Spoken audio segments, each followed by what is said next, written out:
Hi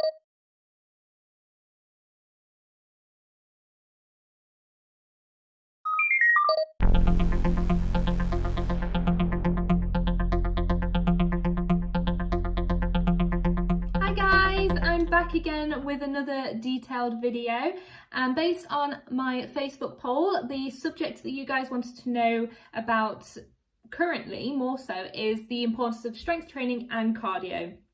Now, the subjects that I did put in the poll will be all covered at some point, but that was the most common one that people voted for, so that's why we're going through it today. Now, there is quite a lot to cover in this, so I do have it all written down in front of me, so if I'm looking down it's because I'm having to read it. But basically, I'm going to go through the dangers of cardio, working out, just cardio, but also the benefits of cardio training. And then I'm going to bring into it why strength training is needed as well as a balanced combination, a balanced exercise routine. So bear with me, there is a lot. Some bits do sound like they contradict each other, but just go with the understanding that as I go through the dangers, that's purely just if you do cardio alone. When I then go on to the benefits of cardio, go with that with the understanding that it's when it's combined with strength training, okay? Just to clear that up because it can get a bit woo. So let's just get straight into it. So as human beings, we are drawn to the easier ways to achieve what it is we want to achieve. Like exercise, a lot of people are drawn to cardio exercises because it's a lot easier. It seems a lot easier. It requires a lot less effort, a lot less thinking to do. You don't have to sit and plan anything really. You can just go outside for a run. You can do that. You can go for a long walk. You can go for a hike. If you're at a conventional gym, you can just go to a gym and go onto a treadmill, onto a stationary bike. It doesn't require any thought. And I think as women, I don't know if it's because it is easier or it's the being a bit sort of intimidated, I guess, by using the weights, but you tend to find that a lot of the time it's women that is being drawn to those machines. So I want to get us out of that stereotype and explain why we need the strength training, why you shouldn't be intimidated and why you should go and focus on muscle building. So, before I do go further into it, I am not at all saying that cardiovascular training is bad, that you should not do it. That is quite the opposite of what I'm saying here. I'm just going to explain why you shouldn't just do cardio, why you should do strength with cardio. It is always better if you combine the two. So I don't hate cardio, but I do hate when people only do cardio because it doesn't get the desired results that they think it's going to get them, because it really isn't. So let's go into why you shouldn't just do cardio based workouts. Okay, so I've got a couple of points. There are many more, but I just thought I'd pick out the ones I thought were most interesting and we'll go through them. So to start off with, our bodies are designed to deal with a level of stress, and that is to help repair and grow bones, to get them growing and repairing as we age. Now, if you surpass that level of stress that they can deal with and you push it beyond its limits, you are going to find that it's going to reach a breaking point and you'll find your results reversing. It's going to give you the opposite of what you're expecting to happen, and that's because your body can't deal with it. It can't keep repairing and growing because it's under too much stress. So we've got to take that as a main point of why we can't just do cardio. So if you just do it, what will happen that will interfere with that growth and repair is that your tissues will reach a state of what's called catabolism. And basically that means that your body is going to start eating away at your muscles, and there's nothing going to be there to help protect them, to keep your bone, not to protect them, the muscles, but the bones, to protect the bones or keep them strong if there's no muscles there. So you're not going to be able to keep yourself upright. You're going to get weaker as you go. It can also lead to a spike in cortisol, and as I'm sure many of you know, cortisol is stress hormone. It ends up making you get sort of that belly roll that we don't like because you're stressed out too much, the body's under too much stress, and you'll find that instead of losing the inches, you're probably putting them on, and that is because, well, most likely because of this cortisol. It's not good. It's really not good, and that is the reason why you reach a state of catabolism and why your body starts eating away at your muscles. And it can also mimic a chronic disease, which we don't want. Obviously, it's not good. We don't want to think we're improving our health and fitness and make it worse. That's not what we're aiming for. Because your muscles are going to be eaten away out, obviously you're going to increase the risk of injuries, and again, we don't want that to happen. It will also increase tissue tearing and low repair, so similar to the bones not being able to repair and grow, your tissues aren't, because proteins are lost when the muscles are lost, and it will lead to breakdown and less repair happening because it's got nothing there to help it. It will weaken your immune system. Again, we don't want that. We want to get a strong and healthy immune system, especially with everything that's going on. We need to make sure we keep ourselves in that area as healthy and strong as we possibly can. And it can lead to insomnia. So again, if we're not sleeping, our brain's not having time to refresh, our body's not having time to refresh and repair itself, digestion's not able to happen very well, it's not good. And that's just the points that I've got for now. But like I say, that is only under the impression that you only do cardiovascular training. Now, I don't want anyone to think that Olympic runners only run, because they don't. I can guarantee you they all have a gym workout plan, and they all have strength training as part of their exercise regime. They have to. If they didn't, they wouldn't be able to run these marathons and goodness knows what that they can run. They need to have some level of strength to be able to do that. So don't go under the impression that they don't, okay? Whew, so, breathe. As I say, there are a lot more points as to why cardiovascular training alone is bad, but I figured those points really did sum it up quite well. So, yeah, just remember all of that. So I just got to move my leg. But as I said before, cardiovascular does have its benefits, and I will go through some of those pointers just now.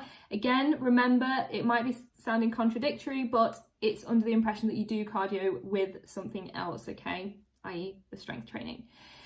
So the benefits of cardio exercise: it does improve the function of the heart. So it can help with blood pressure by keeping arteries clear, and that raises the good high density lipoprotein, which is the HDL cholesterol, and lowers the bad low density lipoprotein, the LDL cholesterol in levels in the blood. So it's very good for that, especially again as we age. Cholesterol is a big thing to focus on, so cardio will help towards improving that.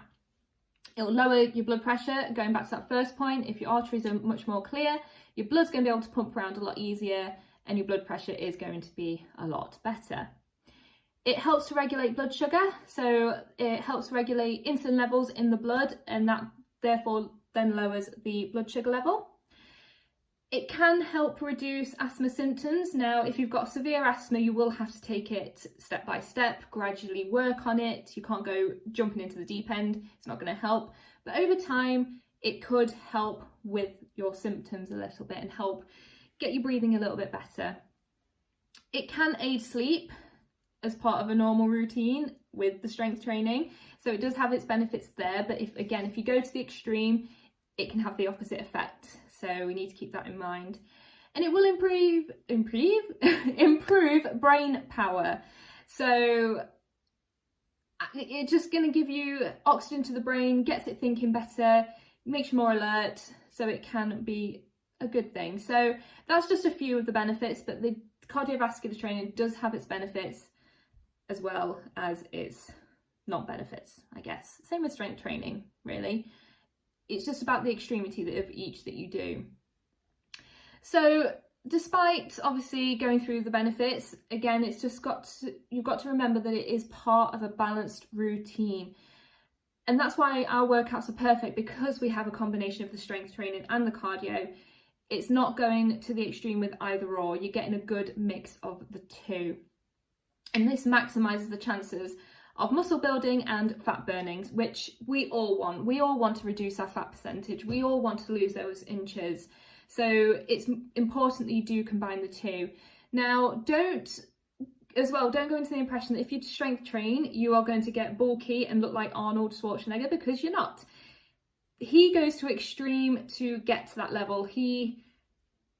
It's all about his eating plan, his workout plan, and all that good stuff, or bad stuff. Sometimes it's bad, but what they do. With women, it takes a lot to really build up those muscles, like really get to that point. But building lean muscle is great. That's what we want. That's what we're aiming for. And the combination of the two training programs, the cardio and the strength, is good to help with that lean muscle build up. So let's go into why we need the strength training. So as I said, maximizing muscles is going to maximize your calorie burn. So if you imagine your muscles are a furnace, the more you add logs to the fire, as it were, it's going to burn more. So it means that it's going to burn more fats in the body continuously, even at rest. It's going to raise your resting metabolism. So you're even going to burn more calories than sitting around than you would have done if you didn't do your strength training, if that makes sense. Hopefully. So basically, the more muscles you've got, the more it needs to burn calories to keep functioning, I guess is the easiest way to do it. So let's go into some points of why we need strength training. So I'm going to go very obvious to start with. It makes us stronger and fitter. It's obvious, but it often gets overlooked. So we do need to remember it does make us stronger and fitter, okay? Something we all want. We all want to be able to keep running around with grandkids when we get older. We all want to be able to keep going on those long walks, going up the mountains that we like to climb. Whatever it is, we need to remember that it does make you stronger and fitter, okay? Another point, muscles protect both your bone health and muscle mass. At around the age of 30, we start to lose 3 to 5% of lean muscle mass per year. And this is why we need to make sure that we do incorporate strength training into our routine, because strength training will improve functional performance as we age, improving bone density, structure, and improve strength in post-menopausal women with low bone mass. So to help the bones keep going, keep on being strong, we need to strengthen up the muscles that are around them to keep them going. So together they will make a powerhouse couple. I guess that's the best way to sort of summarize that. Another thing, it helps keep the weight off.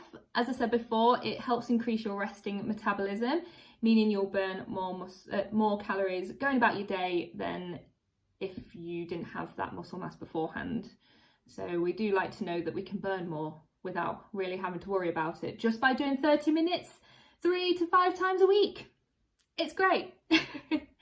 It helps improve your body mechanics, so better balance, better coordination, better posture. It can also help reduce the risk of falling as we age. Again, something else we really want to make sure we reduce, because as we age, as I said before, bone density can lower per year, so we don't want to increase the chances of breaking anything. So if we get our muscles nice and strong, you're going to reduce the falling from happening. It can also help with chronic disease management. Arthritis is improved if you are building muscles around the joints to help reduce pain, help keep them nice and strong. It can reduce the chance of type 2 diabetes, reduce chances of heart diseases. It's endless really how much strength training can help. And lastly, for our points that I've got, like I say, there are many more. It boosts energy levels and improves your mood. Your levels of endorphins are elevated as you work out, as you strength train, instantly lifting that mood. So if you are in a bit of a downer, I would recommend really doing a combined strength training and cardio workout, and you will feel so much better, and it will help you sleep better. So the more you do in the day, the more tired you're going to be by the evening, and you're going to be able to go to sleep and enjoy a restful night. So this is why we need to, again, in a summary, why we need to combine our strength training and our cardio. Again, I'm not disliking either or. I'm just disliking if you go to extreme with either or, okay? You've got to do a combination of the two. So hopefully that helps you understand a little bit more of why we need to add strength training to our cardio. And hopefully I haven't said the word cardio too much, and strength training. So if you do want any more information based on this topic, do let me know. As I say, there's so much information out there, and I really did try and summarise it as best I could, so we understand the basics, I guess, of why we need to do them together.